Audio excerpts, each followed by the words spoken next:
Okay, so back to talking about abortion because I want to help mothers with this. Basically, what are we doing as women? We usually see women who have abortions because they don't have enough support. I think that's the number one reason. And I'm not just talking about financially, I'm talking about women having no one in their life to help them. They just don't have anyone. And I don't mean that they don't have people around them because they do have people around them. But what they're doing is they're hearing lies. They're hearing stuff that's not true.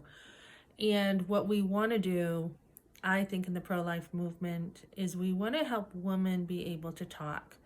Um, when you're pregnant outside of marriage, there's automatically, not so much now, not really now, but back in the day, there was a lot of shame put on women for being pregnant outside of marriage. Although the man is the one who got her pregnant, um, it doesn't seem like it was a problem for him as much. So now, where society has a lot of single moms, I think that women are worried about their bodies, how their bodies will look. We are in a society where body shaming is really big.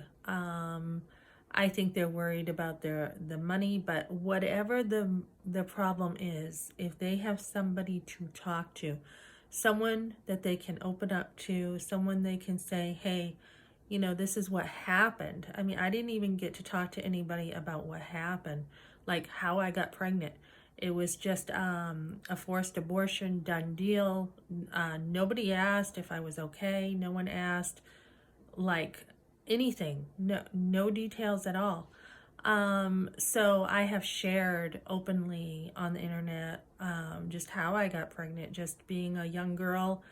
Really not a lot of standards with guys. Just for some reason, I don't know. I think if a guy liked me, I felt an obligation to uh, if he desired me or something, have an obligation to meet that desire. Like, I don't remember being very choosy about who I liked until after my first boyfriend. Like, I mean, I was just, pretty easygoing, good girl. This, my first boyfriend, he liked me. He, you know, good guy, basically. I mean, I had already had other guys in elementary school like me, but it was just, it was just like kid stuff. It was just, oh, he likes you. Will you go out with him? Yes, you go out for a day, you go out for a couple days, the end, right? Just stupid kid stuff. Um, but as you get older, like this was high school now, and this guy liked me and he asked me out, and I think I admired that he was a basketball player and he was popular. And so yeah, I mean, I just thought that this was it. This was the guy I was going to just be with for good. And I was not ready. I was not mature. I was 15 when we started dating. No experience with dating, like seriously, any other guy. um, no real guidance, nothing. So it was me, myself, and it's important to have a strong self centeredness.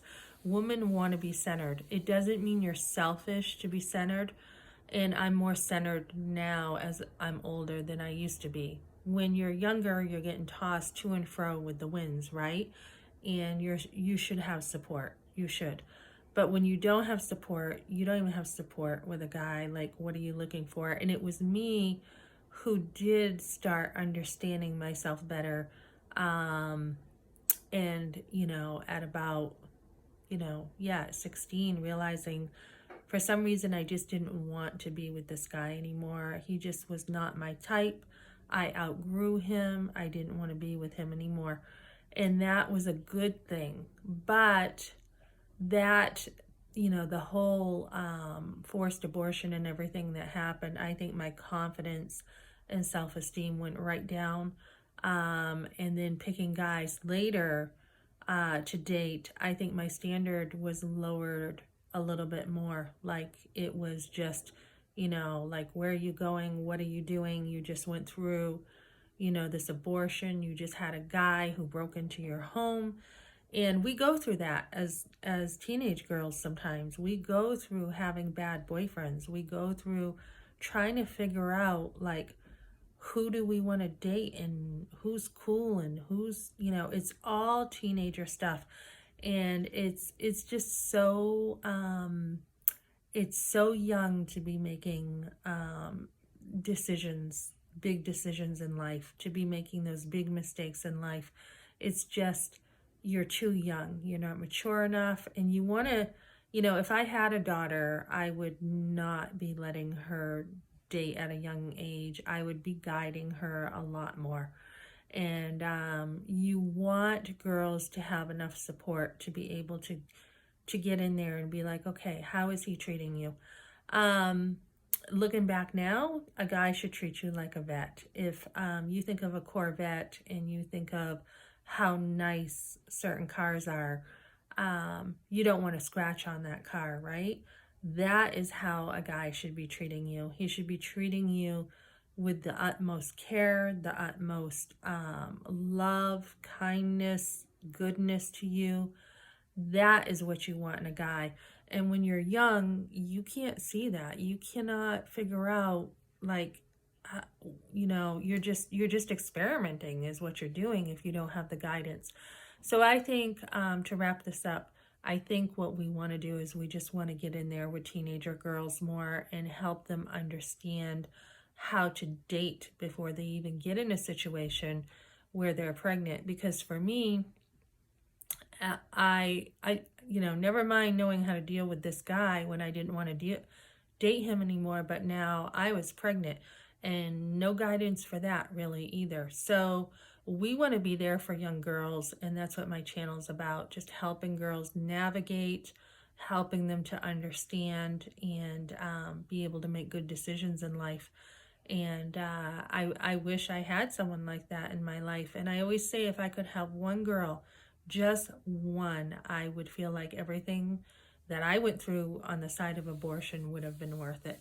So that's what I got for today. Now moving forward, I'm going to be talking about, you know, abortion in the news and stuff, because I've dealt with a lot of personal stuff on my channel. I will still be dealing with that, but I hope to move forward in the direction of helping women more with the abortion and motherhood stuff. Okay, thanks for joining me.